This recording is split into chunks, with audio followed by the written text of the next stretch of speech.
Hello guys, for today's video I would like to explain to you all the activities inside chapter 6 of NetAcad, which is composed of 6 activities to be exact, and this is activity 1. IP characteristics instruction. Read each IP characteristics, then click connection less, best effort, or media independent to indicate its delivery method. So the IP characteristics number 1 is no contacts made when the destination host before and sending a packet. So that is a connectionless, because connectionless does make contact to destination as the packet as primary to the packet. So we'll send the size of the packet sending on what type of network will be used. Media independent, because adjust the size depending on the type of network. So packet delivery is not guaranteed. It is the effort or best effort, which is the guarantee of packet delivery is negative. Does not guarantee the packet will be delivered fully without errors. So it also is best effort, because when the delivery is made, the guarantee of no errors are very low. We'll send a packet even if the destination host is not able to receive it. Connectionless.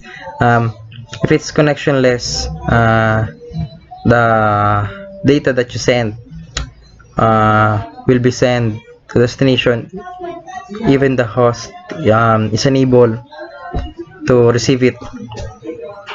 So let's continue to next one, which is the IPv4 header fields. Read each IP version 4 header function and then click the IP version 4 header field to which it belongs. So header function always set to 0100 for IPv4. That goes for version. Where 2 is identifies the priority of each packet. It goes to protocol. No, the time to live. Oh no, sorry. The source IP address identifies the priority of each packets, which identifies differentiated services. I'm sorry about that. Commonly referred as a hop count.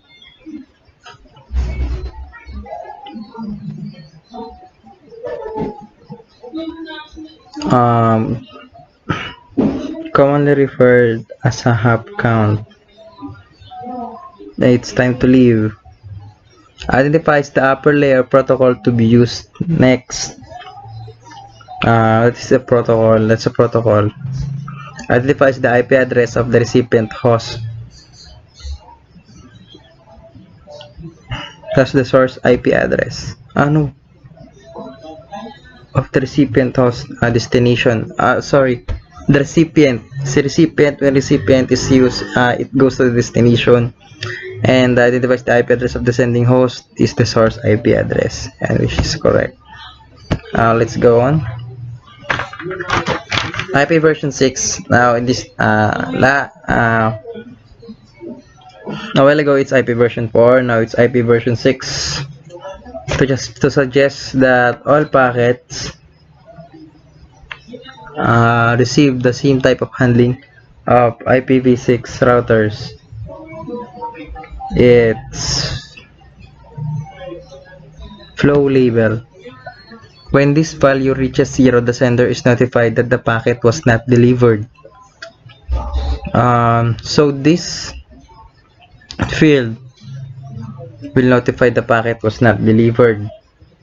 So it's the hop limit. It's always set to 0110. Just like last time, it's the version. Identifies the application type, the upper layer protocol. identifies the application type. Next header identifies the size of the data portion. That's the payload length, and it clarifies packets for congestion protocol traffic class. Let's move on to the next. In this one, identify the elements of a router routing table entry.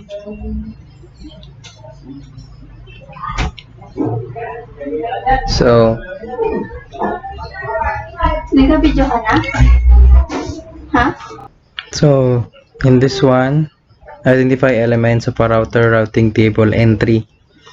In A, B, in B, 192.168.1.0/24, in C, 90/3072, D, via 192.168.3.1. F, 00:06:03.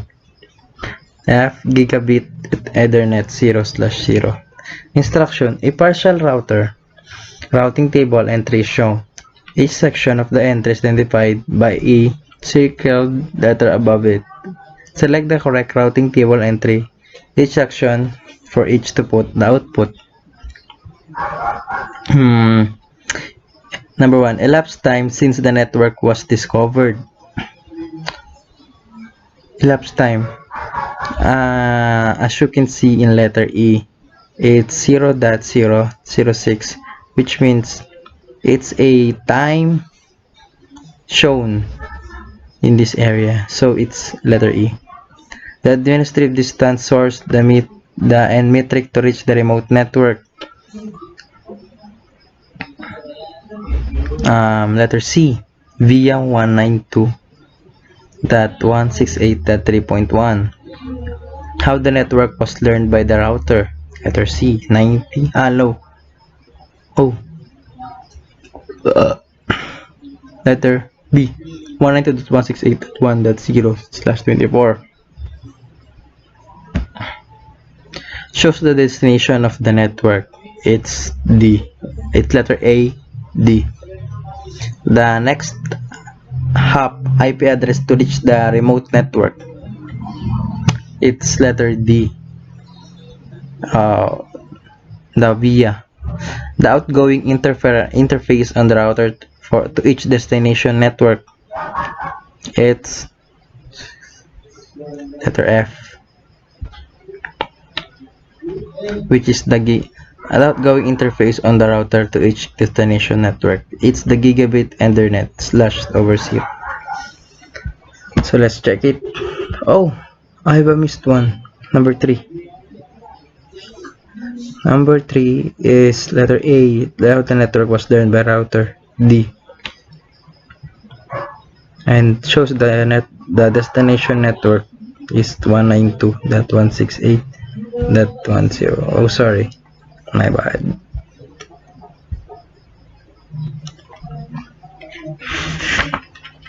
So the next one is the description of router function and hardware parts. Instruction: description of the router function and hardware parts are provided in the table. Drag each router component's name to its function and description. Connects router to the external network, usually over the large network, which is the WAN interface or wide area network interface, a way to remotely access the CLI across a network interface. CLI, which is the telnet or SSH. Telnet or SSH. Connects computer switches and routers to internal network, local area network. A local port which uses USB or low-speed serial connection to manage network devices. A console port. A port to manage routers using telephone lines and modems. aux port. There you go. So the last one is to track each of the steps on the left to appropriate field in the table on the right to show the router boot process order. The router boot process. So the step 1 in this is to perform a post hardware check performed by the built-in ROM chip. Perform post. Next to step 2 is the load the bootstrap, which is copied from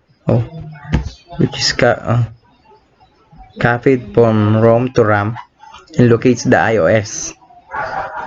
The number 3 is the load the iOS or operating system file for the router loaded into RAM after bootstrap. After this, find the OS file to be used. The last one, load the configuration file from flash or NVRAM and TFTP server, or go into setup mode or create a configuration file. See guys, as you can see, I've given to you the not well, but I explained some so far, in which you can use this explanation for you to understand deep in networking chapter 6, the activity that I've said before or a while ago is the last for now. So thank you and watch again.